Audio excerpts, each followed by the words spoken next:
Welcome to kids spoken world. நம்ம இன்னைக்கு பார்க்க போகிற supplementary earthquake written by M மகாதேவன். இந்த சப்ளிமெண்ட்ரியில் உள்ள மெயின் கேரக்டர் யாருன்னு பார்த்தீங்கன்னா பிரிட்ஜ். அவங்களோட சின்ன வயசில் அவரோட பிரதர், அவங்க அம்மா எல்லாத்தையும் அந்த எர்த்குவேக்கில் இழந்திருப்பாங்க. அவங்களோட 2 years ஓல்டு சிஸ்டரை மட்டும் ஒரு ஆர்மி ஆஃபீஸர் அந்த எர்த்குவேக்கில் இருந்து காப்பாற்றிடுறாங்க. அதுக்கப்புறமா இவங்க சொந்தமாக ஒரு டீ ஷாப் ஓப்பன் பண்ணி அவங்களோட சிஸ்டரை படிக்கலாம் வைக்கிறாங்க. சரி, நம்ம என்ன நடந்துச்சுன்னு சொல்லிட்டு டீட்டெயிலாக ஸ்டோரிக்குள்ளே போய் தெரிஞ்சுக்கலாமா? இந்த ஸ்டோரி எப்படி பிகின் ஆகுதுன்னா, ஒரு பர்சன், அதாவது ஒரு டிராவலர், ஒரு பயணம் மேற்கொள்ளக்கூடிய ஒரு நபர் ஒரு இடத்துல நின்றுட்டு இருக்கிறாரு. அவர் பார்க்கறதுக்கு ரொம்ப டயர்டாகவும் தெரிகிறாரு, கோல்டு ரொம்ப குளிராகவும் ஃபீல் பண்ணுறாரு. அப்படிப்பட்ட ஒரு டிராவலர் கிட்ட ஒரு பர்சன் பேசுகிறாங்க. என்ன பேசுகிறாங்கன்னா, are you a stranger to these parts? அதாவது நீங்கள் இந்த இடத்துக்கு புதுசாக, நீங்கள் பஸ்ஸுக்காக வெயிட் பண்ணுறீங்களா? பத்ரிநாத்துக்கு போகிற பஸ்ஸுக்காக வெயிட் பண்ணுறீங்களா? நீங்கள் ஒரு பில்கிரிம் அப்படின்னா பாத யாத்திரை போகிறவங்களா? இல்லைன்னா எதையாவது ஒரு பிளேஸை விசிட் பண்ண வந்திருக்கிற ஒரு விசிட்டரா? அந்த வேலி ஆஃப் ஃப்ளவர்ஸ், அதாவது இந்த பள்ளத்தாக்கில் உள்ள ஃப்ளவர்ஸ் எல்லாம் பார்க்குறதுக்காக வந்திருக்கீங்களா அப்படின்னு சொல்லிட்டு ஒரு பர்சன் பேசுகிறாங்க அந்த டிராவலர்கிட்ட. நீங்கள் யாராக இருந்தாலும் சரி, என் கூட வாங்க, என்னோட டீ ஷாப்பில் வெயிட் பண்ணுங்கள். என்னோட டீ ஷாப் எங்கே இருக்குதுன்னா, இந்த ரோட்டை தாண்டினா ஒரு பெண்டு வரும், ஒரு வளைவு வரும், அங்கே தான் இருக்குது. நீங்களே பாருங்களேன், என் கையில் ஏ கேன் ஆஃப் மில்க் நான் கொண்டு போகிறேன், என்னோட ஷாப்புக்கு தான் கொண்டு போகிறேன். வித்தின் 10 minutesல நான் அங்கே ஃபயர் கோயிங் இருக்கும். ஃபயர் கோயிங் அப்படின்னா அந்த கோல்டுலலாம் ரிலீஃப் ஆகுறதுக்காக ஃபயர்லாம் பேர்ன் பண்ணுவாங்கள்ல, ஸோ அது இருக்கும். நீங்கள் உங்களை வார்ம் பண்ணிக்கலாம். நீங்கள் அந்த ஃபயர் கோயிங்கில் குளிர் காஞ்சிட்டு இருக்கிற அந்த கேப்லேயே நான் உங்களுக்கு சூப்பராக கப் ஆஃப் டீயை ப்ரிப்பேர் பண்ணிடுவேன். அந்த டீ எப்படி இருக்கும்னா, இந்த ஹர்பால் அப்படிங்கிற பிளேஸ்லே ஒரு பெர்ஃபெக்டான டீயாக இருக்கும். அந்த டீ உங்கள் ஃபேஸில் இருக்க அந்த ப்ளூ லுக்கெல்லாம் கிளியர் பண்ணிடும் அப்படின்னு சொல்லிட்டு அந்த டீ ஷாப் ஓனர் சொல்கிறாங்க. அப்படியே அந்த பர்சன் தன்னோட டீ ஷாப்புக்கும் கூட்டிகிட்டு போயிடுறாங்க. இங்கே பாருங்கள், இதுதான் என்னோட ரோடு சைடு டீ ஷாப்னு சொல்லிட்டு காமிக்கிறாங்க. நீங்கள் நல்லா கம்ஃபர்டபுளாக ஃபீல் பண்ணுங்கள், இந்த உட்டன் பெஞ்சில் உட்காருங்கன்னு சொல்லிட்டு அந்த ட்ராவலரை உட்கார வைக்கிறாங்க. அந்த பெஞ்சோட ஸ்ட்ரக்சர் எப்படி இருக்குன்னு பார்த்தீங்கன்னா ரொம்ப புவராக இருக்குது. அதனால அந்த டீ ஷாப் ஓனர் என்ன சொல்கிறாங்கன்னா, பயப்படாதீங்க, இது உங்களோட வெயிட்டை நல்லாவே தாங்கும். என்னோட நேம் பிரிட்ஜ், எனக்கு 17 years ஆகுது, அதாவது 17 வயசு ஆகுதுன்னு சொல்லிட்டு அந்த டீ ஷாப் ஓனர் தானாகவே பேச ஆரம்பிக்கிறாங்க அந்த டிராவலர்கிட்ட. நான் இந்த டீ ஷாப்பை 2 வருஷத்துக்கு முன்னாடி தான் ஓப்பன் பண்ணேன். அதுக்கு முன்னாடி நான் ஒரு ரோட் சைடு ஷாப்பில் தான் ஒர்க் பண்ணேன். அது எங்கே இருக்குதுன்னா, அவுட் சைடு பானிபட், அங்கே தான் நான் ஒர்க் பண்ணேன். அந்த பிளேஸ் ரொம்ப ஹீட்டாக இருக்கும். அங்கே ரொம்ப க்ரௌடுனா, ரொம்ப எப்போ பார்த்தாலும் கூட்டமாக இருக்கும், ரொம்ப பொல்யூஷனாக இருக்கும். அதனால எனக்கு அது ரொம்ப பிடிக்கலை. அதனால் என்னோட ஏர்னிங்ஸ் எல்லாம் நல்லா சேவ் பண்ண ஆரம்பிச்சிட்டேன். அதாவது மணியெல்லாம் சேவ் பண்ணிவிட்டு அதுக்கப்புறமா நான் இங்கே சொந்தமாக ஒரு டீ ஷாப் ஓப்பன் பண்ணியிருக்கிறேன். ஆனால் கடவுளோட கிருபையால் எனக்கு இது போதுமான ஒரு லைவ்லிஹுட்டை கொடுக்குது. லைவ்லிஹுட் அப்படின்னா போதுமான ஒரு வாழ்வாதாரம் எனக்கு கிடைக்குது இந்த டீ ஷாப்பில் இருந்துன்னு சொல்லிட்டு அந்த ஓனர் சொல்கிறாங்க. அப்படியே பேசிட்டும் டீயும் போட்டுறாங்க. டீ போட்டு இந்த இருக்குது, உங்களோட டீ ரெடி ஆகிடுச்சு. இந்த டீ எப்படி இருக்கும்னா, நல்லா ஸ்ட்ராங்காக இருக்கும், ஸ்வீட்டாக இருக்கும், ஃப்ளேவர்டு வித் கார்டமம்னா நல்லா ஏலக்காயெலாம் போட்டு நல்லா வாசமாக இருக்கும்னு சொல்லிட்டு கொடுக்குறாங்க. நீங்கள் இந்த டீயை என்ஜாய் பண்ணி குடிங்க, நான் என்னோட டெய்லி ரொட்டீன் ஒர்க்கை நான் பார்க்குறேன் அப்படின்னு சொல்லிட்டு அவங்களோட ஒர்க்கை பார்க்குறாங்க. அவங்களோட டெய்லி ஒர்க் என்னன்னு சொல்லிட்டு பார்த்தோன்னா, சன்செட் ஆகுற வரைக்கும் அவங்க அந்த டீ ஷாப்பில் ஒர்க் பண்ணுவாங்களாம். அதுக்கப்புறமா அவங்கள கடையை க்ளோஸ் பண்ணிடுவாங்க, அதாவது ஷட் பண்ணிவிட்டு 3 miles நடப்பாங்களாம். அதாவது 3 மைல் நடக்கணுமா அவங்களோட வீட்டுக்கு போகிறதுக்கு. அவங்களோட வீடு எங்கே இருக்குன்னு பார்த்தீங்கன்னா ஒரு ஹில் சைடு தான் இருக்குது. டிராவலர் கிட்ட இந்த டீ ஷாப் ஓனர், அதாவது பிரிட்ஜ் கேட்குறாங்க, என்னோட வில்லேஜ் உங்களுக்கு தெரியுமா அப்படின்னு சொல்லிட்டு கேட்குறாங்க. அவங்களே கொஸ்டின் கேட்டு அவங்களே ஆன்சரும் பண்ணிக்கிறாங்க. என்னோட வில்லேஜ் மோல்தி தான் என்னோட வில்லேஜ், அது என்னோட ஆன்சஸ்டர்ஸோட வில்லேஜ் அப்படின்னு சொல்லிட்டு சொல்கிறாங்க. அதாவது பாரம்பரியமாக அவங்களோட மூதாதையர்கள்லாம் இருந்த வில்லேஜ் தான் அது. ஆனால் அந்த வில்லேஜ் இப்போ இல்லை, என்ன நடந்துச்சுன்னு தெரியுமா அந்த வில்லேஜுக்கு அப்படின்னு சொல்லிட்டு கொஸ்டின் பண்ணுறாங்க. அப்புறம் அவங்களே ஆன்சரும் சொல்கிறாங்க. 4 yearsக்கு முன்னாடி, அதாவது அக்டோபர் மாதம் ஒரு நாள் நைட்டு அங்கே எர்த்குவேக் வந்திருக்குது.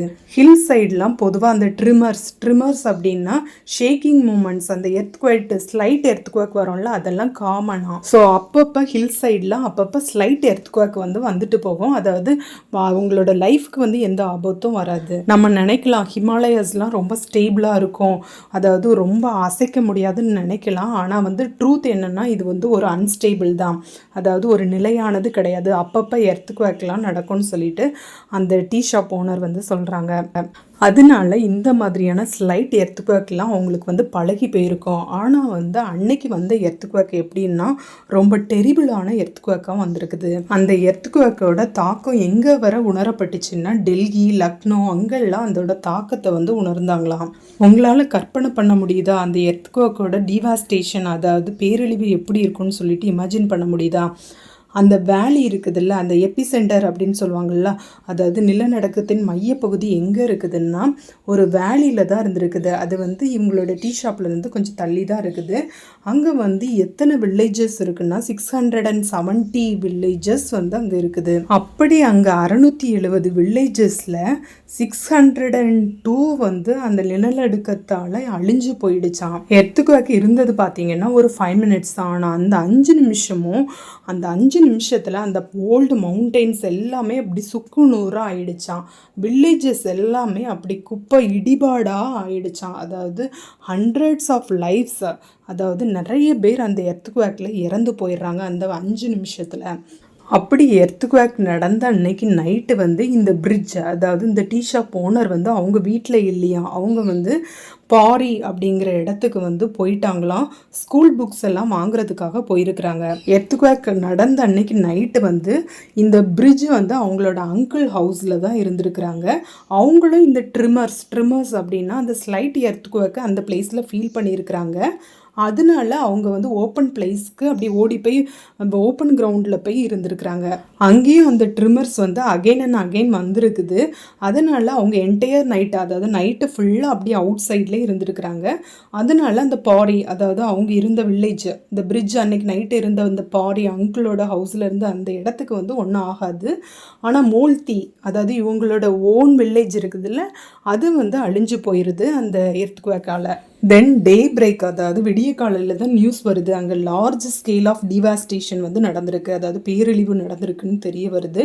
டசன்ஸ் ஆஃப் லேண்ட்ஸ்லைட்ஸ் வந்து நடந்திருக்கு. ஈவன் ஹியூஜ் பவுல்டர்ஸ்னால் கற்பாறைகள்லாம் அப்படி தூக்கி வீசப்பட்டிருக்குது. அதனால ஆர்மி ரெஸ்கியூ டீம் அப்படின்னா, அதாவது இந்த பேரிடர் நடக்கிற நேரத்தில் ரெஸ்கியூ பண்ணுற டீமால் உடனடியாக அங்கே போக முடியல. ரோடில் இருக்கிற அந்த ராக்ஸ் எல்லாம் கிளியர் பண்ணி போக வேண்டியதாயிடுச்சு. அதனால இந்த பிரிட்ஜோட ஓன் வில்லேஜுக்கு அந்த ரெஸ்கியூ டீம் வந்து போகிறதுக்கு 4 நாள் ஆயிடுச்சு. அதாவது மோல்திக்கு வந்து இந்த ரெஸ்கியூ டீம் போகிறதுக்கு 4 நாள் ஆயிடுச்சு. ஸோ 4 டேஸ்க்கு அப்புறம் தான் இந்த பிரிட்ஜும் அந்த வில்லேஜுக்கு போகிறாங்க. யார் கூட போகிறாங்கன்னா அவங்களோட அங்கிள் கூட போகிறாங்க. இவங்க 2 பேரும் ரொம்ப பயப்படுறாங்க. என்ன நடந்திருக்கும் அதை ஃபேஸ் பண்ணுறதுக்கு கூட இவங்களுக்கு வந்து ஸ்ட்ரென்த் இல்லை.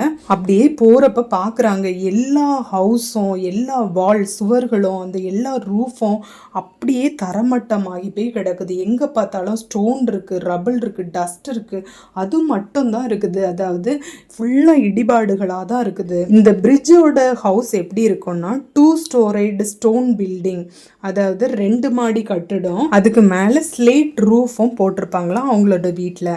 அவங்களோட கிரேட் கிராண்ட்ஃபாதர் தான் அந்த ஹவுஸை வந்து கட்டியிருக்கிறாங்க. இவங்களோட ஃபேமிலி பார்த்திங்கன்னா ஒரு ஸ்மால் ஃபேமிலி தான். அப்பா வந்து 14 months ஆகோ தான் இறந்து போயிருக்கிறாங்க.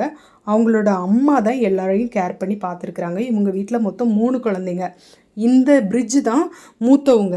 2வது பார்த்தீங்கன்னா ஒரு பிரதர், அவங்க பேர் வந்து நில்லு, அவனுக்கு வந்து 10 years ஆகுது. தேர்டு வந்து யாருன்னு பார்த்தீங்கன்னா புலி, அவளுக்கு வந்து 2 years ஓல்டு தான் ஆகுது.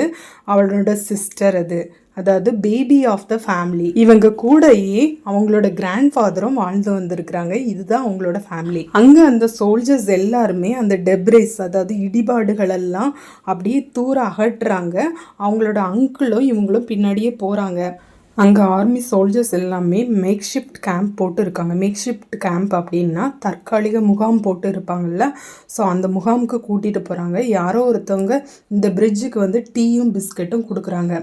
பிரிட்ஜுக்கு வந்து ஞாபகம் இல்லை எவ்வளோ நேரம் அவங்க இருந்தோன்னு சொல்லிட்டு ஞாபகம் இல்லை. சடன்லி ஈவினிங் ஆயிடுது. அப்போ அங்கிளும் அவங்களும் 2 பேரும் சேர்ந்து நிற்கிறாங்க. அங்கிள் வந்து பிரிட்ஜு கிட்ட சொல்கிறாங்க, அவங்க வந்து பாடிஸ், அதாவது டெட் பாடிஸ் எல்லாம் ரிவர் பேங்க் பக்கத்தில் எடுத்துகிட்டு போயிட்டாங்க, அதாவது ஆத்தங்கிற பக்கம் எடுத்துகிட்டு போயிட்டாங்க.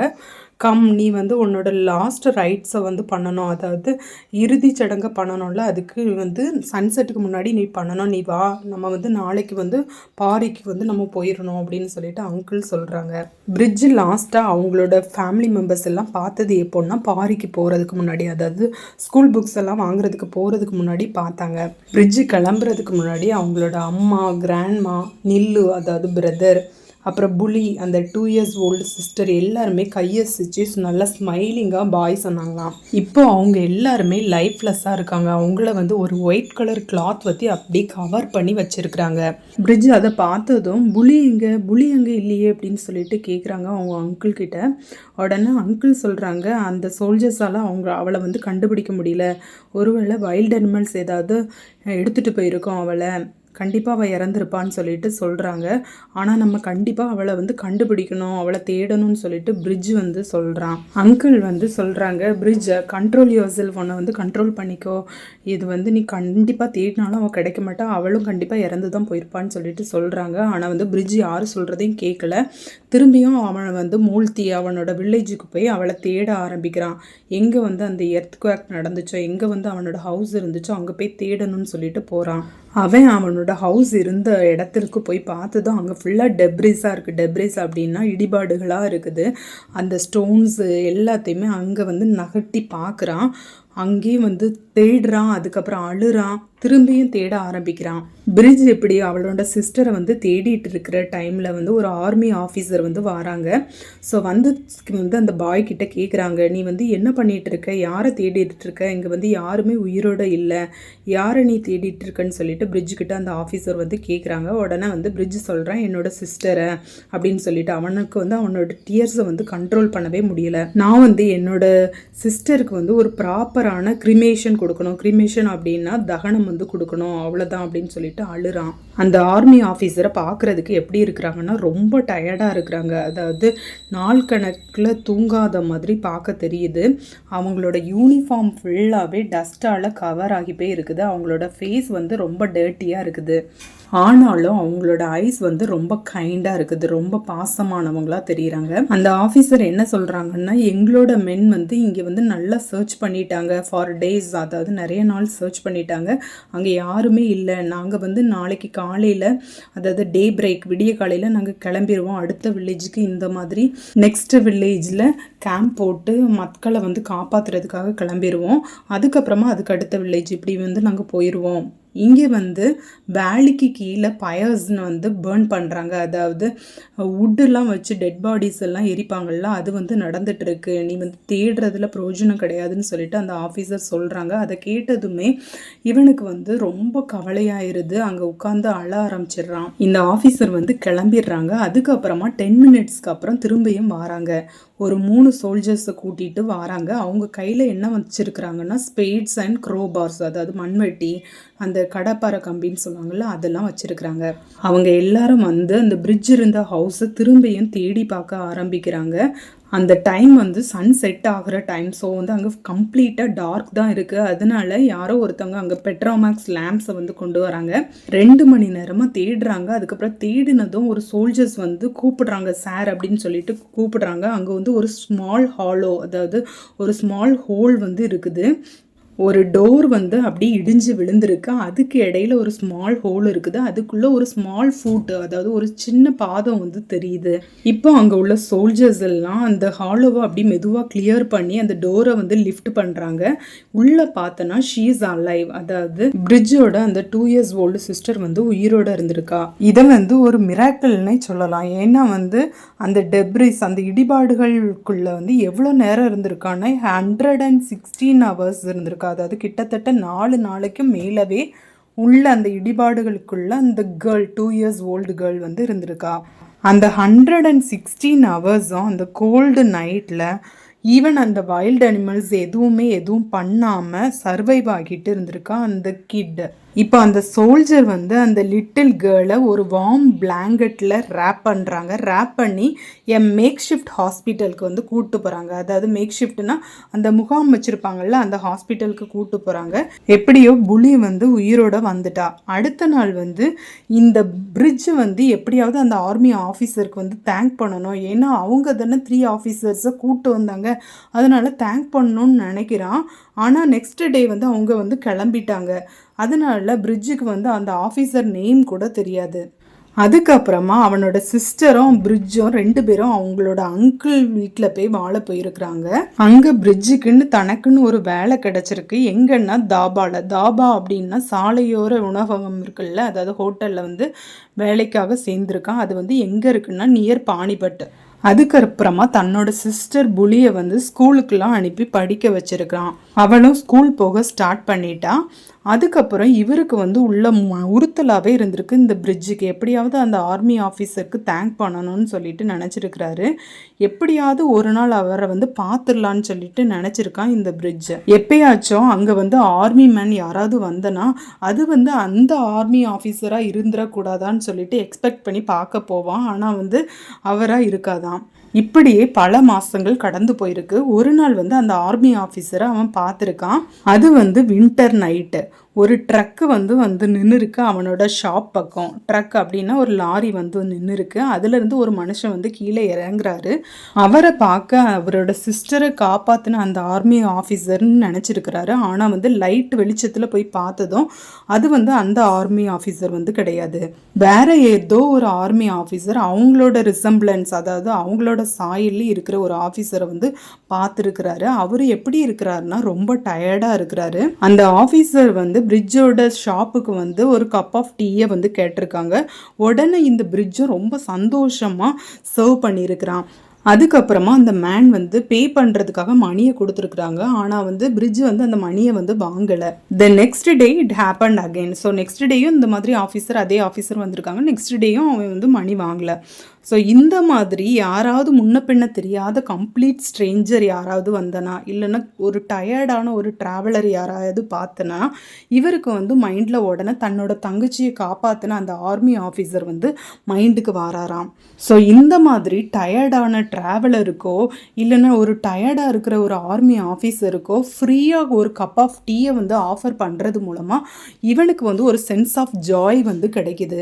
அதாவது பிரிட்ஜ் வேலை பார்த்தது என்னமோ வேற ஒரு ஷாப்பில் தான் இவன் வந்து வேலை செய்கிறான். ஆனாலும் யாருக்காவது இப்படி டயர்டாக இருக்கிறப்ப ஹெல்ப் பண்ணுறப்ப வந்து அவனுக்கு வந்து அந்த ஆர்மி ஆஃபீஸருக்கே பண்ணுற மாதிரி ஒரு சென்ஸ் ஆஃப் ஃபீல் வந்து கிடச்சிதான். ஒரு மாதம் கழித்து இந்த பிரிட்ஜு வந்து அந்த டீ ஷாப்பில் வேலை பார்க்குற வேலையை வந்து விட்டுட்டாராம். விட்டுட்டு இப்போ திரும்பியும் அதே மவுண்டைன் ஏரியாவுக்கே வந்துடுறாங்க. இவங்க வந்து ஜாபை விட்டது வந்து அந்த ஷாப் ஓனருக்குமே கொஞ்சம் ரிலீஃப் தான். எதனாலன்னா இவன் வந்து நிறைய டைம் கஸ்டமருக்கு வந்து பில்லை கொடுக்கறதுக்கே மறந்து போயிடுவானா. ஸோ இப்படிப்பட்ட ஒரு வெயிட்டரை வந்து தன்னோட ஷாப்பில் வந்து வச்சுக்கிறதுக்கு எந்த ஓனருமே விரும்ப மாட்டாங்க இல்லையா. ஸோ அவங்களுக்கும் கொஞ்சம் ரிலீஃபாக தான் இருந்திருக்கும்னு சொல்லிட்டு பிரிட்ஜ் வந்து சொல்கிறான். இப்போ நான் சொந்தமாக ஒரு ஷாப்பே ஓப்பன் பண்ணிட்டேன், நான் வந்து இப்போ பீஸ்ஃபுல்லாக இருக்கேன்னு சொல்லிட்டு இப்போ வந்த கஸ்டமர்கிட்ட இப்போ நடந்த கதை எல்லாத்தையுமே சொல்லிட்டு இருக்கான். யாருன்னா அந்த டயர்டான ட்ராவலரை பார்த்தான்ல, அவனோட கடைக்கு கூட்டிகிட்டு போனான்ல, அந்த ட்ராவலர்கிட்ட எல்லா ஸ்டோரியும் சொல்லியிருக்கிறான். இப்போ பஸ்ஸும் வந்துருச்சு. இப்போ உடனே அந்த ட்ராவலர்கிட்ட sir here is your bus அப்படின்னு சொல்லிட்டு சொல்கிறாங்க. உடனே அவங்க மணி வந்து பே பண்ணுறதுக்கு வந்திருப்பாங்க போல். நோ மணி, நான் உங்களுக்கு ஒரு கப் ஆஃப் டீ தான் ஆஃபர் பண்ணேன், அதை வந்து நான் ஹாப்பியாக ஃபீல் பண்ணுறேன். எனக்கு வந்து இது வந்து ஒரு ஸ்மால் சர்வீஸ் மாதிரி நான் நினைக்கிறேன், அதனால் எனக்கு மணி வேண்டான்னு சொல்லிட்டு ரெஃப்யூஸ் பண்ணிடுறான் இந்த பிரிட்ஜ்.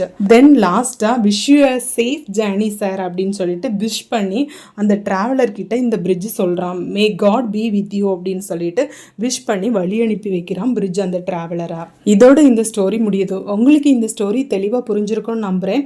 உங்களுக்கு இந்த வீடியோ யூஸ்ஃபுல்லாக இருந்துச்சுன்னா என்னோட சேனலை லைக் பண்ணுங்கள், ஷேர் பண்ணுங்கள் அண்ட் சப்ஸ்கிரைப் பண்ணுங்கள். தேங்க்யூ.